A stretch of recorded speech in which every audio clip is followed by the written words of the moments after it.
During this tutorial, we'll be looking at creating a portfolio for a subject or a department.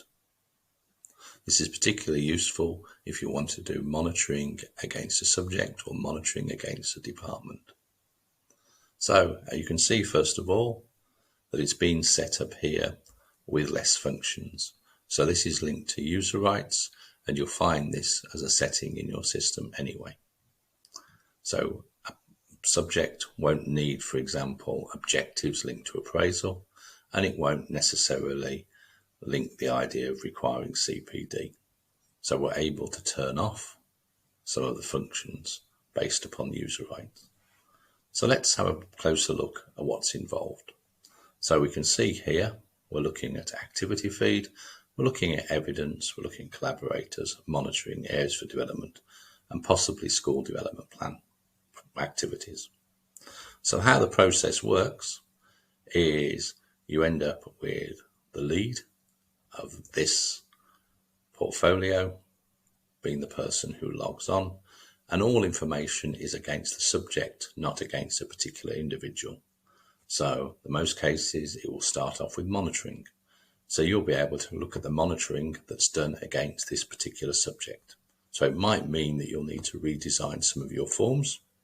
So as you can see in here, what we can actually have is you can have an observation against, say, for example, English. You can look at work, and it will end up compiling the results for you. Linked to that monitoring, as with the other functions, you can have areas for development. Those are the next steps for that department to work on, of which the department then is able to add evidence.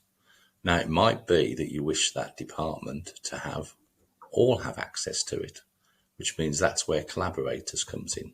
So in the case of a secondary school, you can have the English department, and what can actually happen is you can actually assign other collaborators, so other members of the English department, to be able to have access, to be able to see certain aspects or see it all.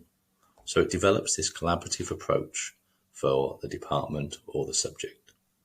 So monitoring takes place against it, areas for development. It can be set up as well that the actual department is able to provide its own action plan. So for example here, it's able to start providing its to-do list, its areas development that it's going to work on to make that department the best it can possibly be. You can, if you want to, also link the school development plan.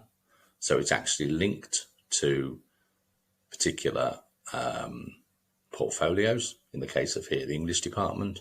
So the English all now need to work on. And the same process then appears.